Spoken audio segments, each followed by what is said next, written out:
এতিয়া এইখিনিৰ ওপৰত ভিত্তি কৰি আমি এটা প্ৰেক্টিকেল হিচাপ কৰি চাম যে এগৰাকী কৰ্মচাৰী যদি বৰ্তমান ভিআৰএছ ল'ব বিচাৰে আৰু তেখেতৰ যদি বৰ্তমান বেচিক পে হয় 50,000 rupees তেনেহ'লে তেখেতৰ কোনটোত লাভ হ'ব এনপিএছত লাভ হ'ব নে ইউপিএছত লাভ হ'ব এইটো আমি এতিয়া হিচাপ কৰি চাম হেল্ল' সকলোৱে নমস্কাৰ গ্ৰহণ কৰিব আপোনালোকে নিশ্চয় জানে যে যোৱা 1 এপ্ৰিল 2025 ইংৰাজী তাৰিখৰ পৰা আমাৰ কেন্দ্ৰীয় চৰকাৰৰ কৰ্মচাৰীসকলৰ কাৰণে যেটো আমাৰ ইউপিএছ সিস্টেম সেই ইউপিএছ ইউনিফাইড পেনশন সিস্টেম বা স্কিম সেইটো আমাৰ কি হৈছে লাগু হৈছে প্ৰৱৰ্তন কৰা হৈছে আৰু অতি সোনকালে ৰাজ্য চৰকাৰসমূহেও এই স্কিমটো মানে কি কৰিব আকোৱালি ল'ব এতিয়া যিসকল ব্যক্তিয়ে বৰ্তমান চাকৰি কৰি আছে আৰু তেওঁলোকে ভিআৰএছ ল'ম বুলি ভাবি আছে তেওঁলোকৰ কাৰণে কোনটো স্কিম ভাল হ'ব এনপিএছ ভাল হ'ব নে ইউপিএছ ভাল হ'ব এই কথাখিনি মই আজিৰ ভিডিঅ'টোত উল্লেখ কৰিম ইউপিএছ ল'লে ভিআৰএছৰ ক্ষেত্ৰত কেনেকুৱা বেনিফিট পাব আৰু এনপিএছ ল'লে কেনেকুৱা বেনিফিট পাব দুইটা কম্পেয়াৰ কৰিলে কোনটোত লাভ হ'ব এই আটাইখিনি কথা আপোনালোকে ভিডিঅ'টোৰ জৰিয়তে গম পাব পাৰিব গতিকে অনুগ্ৰহ কৰি আপোনালোকে ভিডিঅ'টো শেষলৈকে চাব এই যিখিনি কথা মই ক'বলৈ গৈ আছো ভিডিঅ'টোৰ জৰিয়তে এই গোটেইখিনি কথা একেবাৰে লেটেষ্ট ৰুল মতে অৰ্থাৎ ইউপিএছ অহাৰ ঠিক আগমুহূৰ্তত এনপিএছৰ কিছুমান ৰুল কি কৰা হৈছিল সংশোধন কৰা হৈছিল আৰু এই গোটেইখিনি কথা একেবাৰে লেটেষ্ট ৰুল মতে আপোনালোকে গম পাব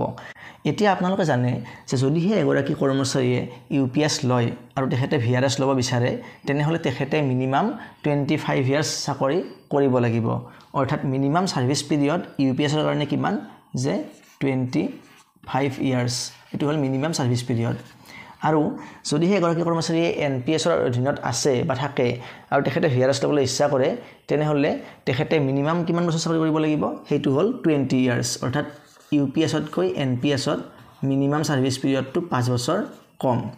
এতিয়া আহো 2 নম্বৰ পইণ্টলৈকে যে পেনশন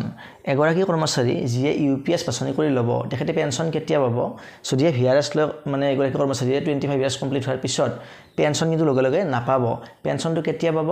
যেটো তেখেতৰ একচুৱেল ডেট অফ সুপাৰএনুৱেশ্যন মানে অৱসৰৰ প্ৰকৃত দিন ধৰা হ'ল এগৰাকী কৰ্মচাৰীয়ে চাকৰি জইন কৰিলে 2010 চনত আৰু তেখেতে ভিআৰএছ ল'লে 2035 চনত 25 ইয়াৰ্ছ কমপ্লিট হোৱাৰ পিছত কিন্তু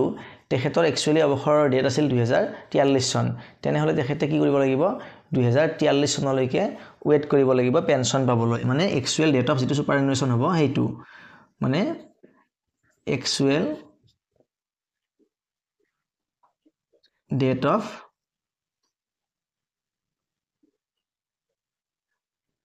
সুপাৰএনুৱেশ্যন ইয়ালৈকে ৰখিব লাগিব পেনশন পাবলৈ কিন্তু এনপিএছত কেনেকুৱা হ'ব এনপিএছত এটো সিস্টেম মানে প্ৰয়োজ্য নহয় যেতিয়া 20 বছৰ কমপ্লিট কৰাৰ পিছত তেখেতে অৱসৰ গ্ৰহণ কৰিব তেতিয়াই তেখেতে পেনশন লগে লাভ কৰিব অৰ্থাৎ on the date of VRS যেতিয়াই ভিআৰএছ ল'ব তাৰ ঠিক পিছৰ পৰাই তেখেতে পেনশন লাভ কৰিব পাৰিব এতিয়া আহিল 3 নম্বৰ পইণ্টটো হেতু হ'ল এনুইটি কি বস্তু যে যাৰ পৰা আমি পেনশন লাভ কৰিব পাৰো সেই হেতু কোৱা হয় এনুইটি যত আমি কি কৰিব লাগে এনুইটি পাৰচেজ কৰিব লাগে এনপিএছৰ ক্ষেত্ৰত যদিহে আমি মানে যেটো আমাৰ অৰিজিনাল অৱসৰৰ দিন তেতিয়া যদি আমি ৰিটায়াৰ লৈ লও অৱসৰ লৈ লও তেনেহ'লে আমি 60% টকা ল'ব পাৰো আৰু 40% ক'ত যায় এনুইটি পাৰচেজ কৰিব লাগে তাত গুছি যায় এতিয়া ইউপিএছ ল'লে আমাৰ এনুইটিত কিমান টকা যাব সেইটো আমাৰ ওপৰত ডিপেন্ড কৰিব আমি ভিআৰএছ লোৱাৰ সময়তে আমি যদি আমাৰ মুঠ জমা ৰাখি 60% উইথড্ৰল কৰিব বিচাৰো আমি কৰিব পাৰো আৰু নকৰিলেও আমি গোটেই 100% আমি এনুইটিত ৰাখিব পাৰো যদিহে আপোনালোকে 60% উইথড্ৰল কৰি দিয়ে তেনেহ'লে আপোনালোকৰ যেটো এচিয়ৰ্ড পেনশন থাকিব মানে half of basic pay plus দিয়ে তাত প্ৰভাৱ পৰিব আৰু তাত কি হ'ব বহুতখিনি টকা মানে কমি যাব পেনশনত বহুতখিনি টকা কমি যাব গতিকে আপোনালোকে উইথড্ৰ নকৰিলেও কোনো কথা নাই এটো মানে কি হ'ব আপোনাৰ ওপৰত নিৰ্ভৰ কৰিব এনুইটি আপুনি উইথড্ৰ কৰিব নে নকৰে আপোনাৰ ওপৰত নিৰ্ভৰ কৰিব আৰু আপুনি যদি হে এনপিএছ লয় তেনেহ'লে 20 ইয়াৰ্ছ চাকৰি কৰাৰ পিছত ভিআৰএছ ল'লে আপোনাৰ কি হ'ব এনুইটিত কিমান যাব 80% যাব এনুইটিত মানে নৰমালি আমাৰ কিমান যায় 40% যায় নৰমালি মানে এনপিএছৰ পৰা ভিআৰএছ ল'লে আমি 40%ৰ ঠাইত 80% আমি কি কৰিব লাগিব পেনশন ফাণ্ডৰ কাৰণে আমি জমা ৰাখিব লাগিব বাকি 20% আমি উইথড্ৰ কৰিব পাৰিম গতিকে এইটো এটা অলপ সমস্যা আছে এনপিএছৰ ক্ষেত্ৰত ভিআৰএছ ল'লে আৰু নেক্সট আহিল আমাৰ লামসাম এমাউন্টটো কি হ'ব আমাৰ যেটো ফাইনাল যেটো স্যালাৰি হ'ব আমাৰ ভিআৰএছ লোৱা সময়ত সেই ফাইনাল স্যালাৰিটো মানে আমাৰ বেচিক পে প্লাস দিয়ে তাৰ 10 কৰি এভাগ কৰা হ'ব আৰু কি কৰা হ'ব কমপ্লিটেড 6 মান্থ অফ সাৰ্ভিস এনেকা যিমানটা হয় টোটাল সাৰ্ভিস পিৰিয়ডত মানে যদিহে কোনো এগৰাকী কৰ্মচাৰীয়ে 25 ইয়াৰ্ছ কমপ্লিট কৰে তেওঁৰ কমপ্লিটেড 6 মান্থস কিমানটা হ'ব 50 টা হ'ব গতিকে এগৰাকী কৰ্মচাৰী যদিহে অৱসৰৰ সময়ত মানে ভিআৰএছ লোৱা সময়ত ফাইনেল বেচিক পে হয় 50,000 rupees প্লাছ ডিএ যদি থাকে 50% তেনেহ'লে ডিএ প্লাছ বেচিক মিলি হ'ব 75,000 rupees গতিকে 75,000 কি কৰা হ'ব 10 এভাগ মানে 7,500 ইনটু 50 মানে 25 বছৰত 6 মাহকৈ 50টা ভাগ হ'ব 50 অলমোষ্ট 3,75,000 মান টকা তেখেতে কি কৰিব লামচাম এমাউণ্ট লাভ কৰিব ইয়াতে গতিকে আমি কি কৰিলোঁ এইটো আমাৰ 1/10 of basic pay into service years কিমান হ'ব 25 পূৰণ 2 এইটো হ'ব আমাৰ লামচাম এমাউণ্ট মানে ইউপিএছৰ পৰা অৱসৰ লোৱা সময়ত আৰু এনপিএছৰ পৰা লামচামটো কোনটো হ'ব এই যেটো ৰিমেইনিং 20% 80% টো আমাৰ ক'ত গুচি গ'ল এনুইটিত গুচি গ'ল বাকি ৰিমেইনিং 20% টো হ'ব আমাৰ টোটাল যেটো কৰ্পাছ থাকিব সেই টোটাল কৰ্পাছৰ 20% টো হ'ব আমাৰ লামচাম এমাউণ্ট এনপিএছৰ ক্ষেত্ৰত আৰু যিখিনি আদাৰ বেনিফিটস থাকিব যেনে গ্ৰেচুইটি আৰ্ন লিভ বা যিসকলৰ কাৰণে আদাৰ এলাউন্স থাকে কিছুমান আমাৰ মিলিটাৰী ফৰ্চৰ ডিফেন্সৰ আদাৰ এলাউন্স থাকে তেওঁলোকৰ কাৰণে সেই এলাউন্সখিনি সেম থাকিব এইখিনি ইউপিএছৰ যিখিনি থাকিব আমাৰ এইখিনি এনপিএছতো সেম থাকিব পাৰ্থক্য একো নাহে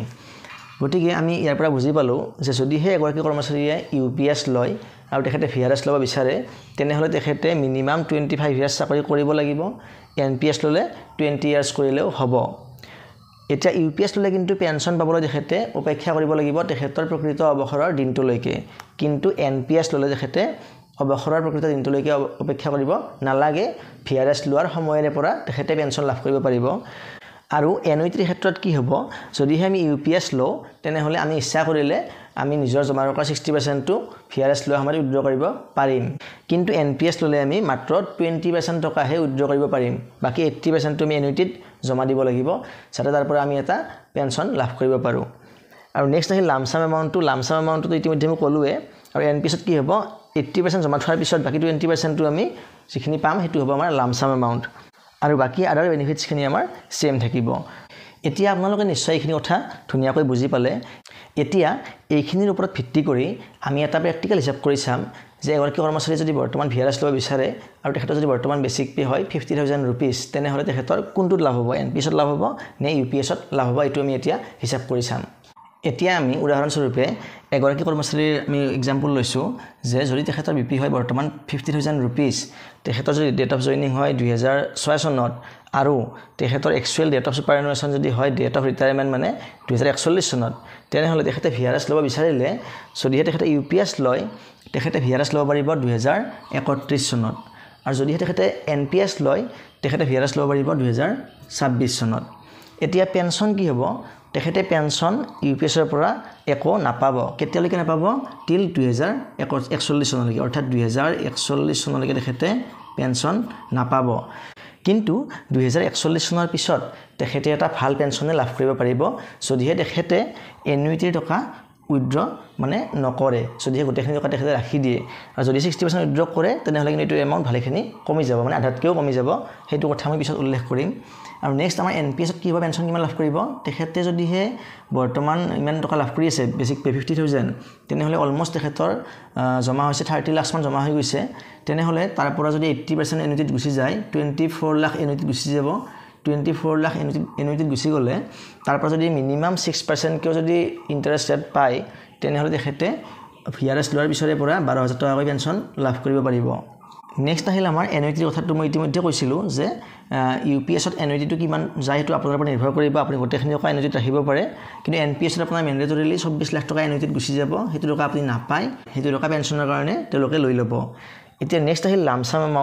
লামচাম এমাউণ্টটো কি হ'ব যদিহে ইউপিএছ লয় তেনেহ'লে যেহেতু 8 পে কমিশ্যন আমাৰ লাগু হ'বলৈ গৈ আছে তেনেহ'লে আমাৰ যেটো বেচিক পে হ'ব সেইটো বাঢ়ি যাব ইয়াতকৈ অলমোষ্ট ডাবল হৈ যাব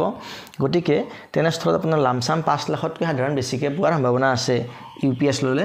আৰু এনপিএছ ল'লে লামচাম হ'ব 6 লাখ টকা এই লামচামটো কি হ'ব যে এই যেটো টোটেল এমাউণ্ট আছিল 30 লাখ টকা এই 30 লাখৰ 20% হ'ল 6 লাখ টকা এইটো হ'ব এনপিএছৰ লামচাম আৰু ইউপিএছৰ লামচামটো ইতিমধ্যে মই ক'লো যে 5 লাখ টকা আৰু বাকি যিখিনি আদাৰ বেনিফিটস থাকিব সেইখিনি কিন্তু সেম থাকিব এতিয়া ইয়াৰ পৰা বুজিব পাৰি